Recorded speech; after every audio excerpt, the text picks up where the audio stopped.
Nel ciclo dedicato a San Martino nella Basilica Inferiore di Assisi, Simone Martini rappresenta uno degli episodi più suggestivi della vita del santo.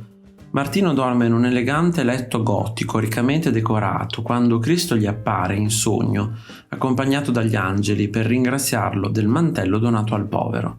Il letto diventa qui il confine sottile tra il mondo terreno e quello soprannaturale.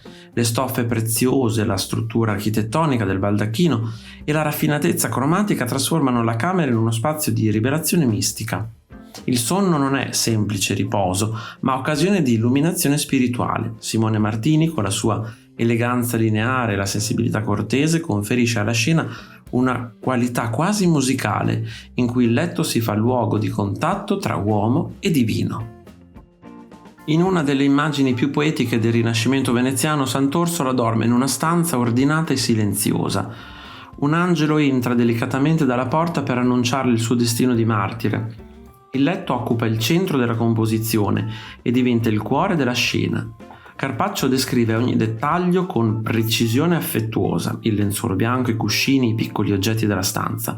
Tutto suggerisce quiete e raccoglimento. La luce dorata del mattino e il silenzio sospeso rendono l'ambiente profondamente umano. Il letto è qui il luogo della vulnerabilità e dell'ascolto interiore, dove la santità si manifesta nella dimensione più intima della vita quotidiana. Lucas Cranach raffigura Martin Lutero dopo la morte, disteso nel letto che ha accolto i suoi ultimi istanti. Il riformatore appare immobile, con il volto sereno e composto. Il letto assume un significato profondamente simbolico. È il luogo dell'ultimo passaggio, ma anche della testimonianza storica. L'immagine vuole rassicurare i fedeli sulla dignità e sulla tranquillità della morte del grande protagonista della Riforma.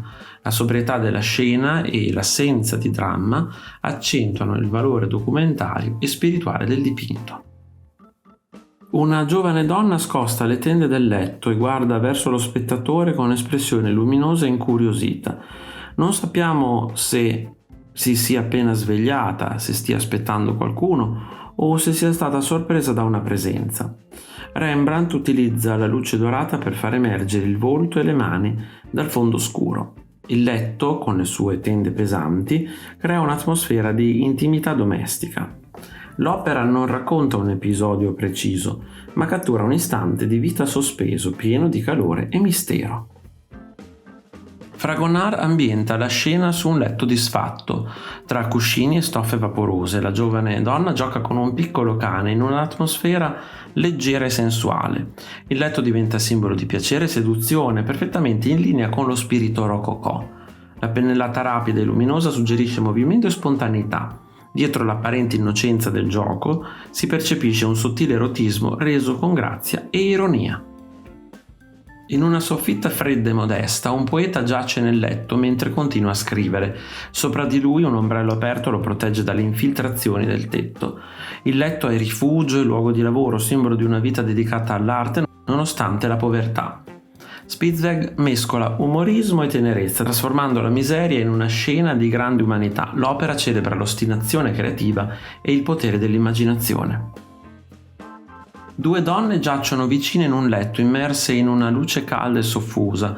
Non vi è alcuna enfasi scandalistica, il pittore osserva con discrezione un momento di quiete intimità. Il letto è qui luogo di affetto e vicinanza. Toulouse-Lautrec, frequentatore dei bordelli parigini, restituisce una visione profondamente umana e rispettosa. La scena parla di tenerezza e di complicità, più che di sensualità. Una figura femminile è distesa sul letto con naturalezza e assoluta sicurezza. Il corpo occupa quasi interamente la superficie del dipinto, diventando protagonista indiscusso della composizione. Il letto non è più semplice sfondo, ma supporto che esalta la monumentalità del corpo. Le linee morbide, i colori caldi e lo sguardo diretto della modella trasformano il nudo in una presenza potente e sensuale, priva di compiacimento aneddotico. Frida Kahlo si autoritrae distesa su un letto d'ospedale dopo un doloroso aborto spontaneo. Attorno al corpo fluttuano oggetti e simboli collegati alla maternità perduta e al dolore fisico. Il letto diventa il centro di una confessione visiva intensissima.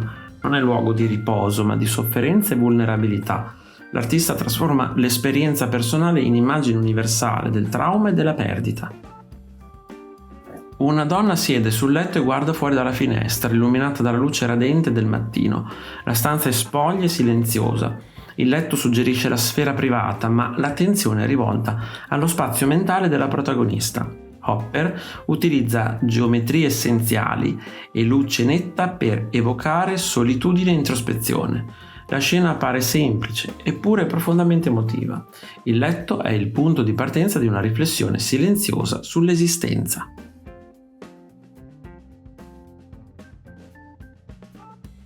Se ti è piaciuto il video, iscriviti al canale, lascia like e condividilo con i tuoi amici. Un saluto e al prossimo video di Arte Esplorando!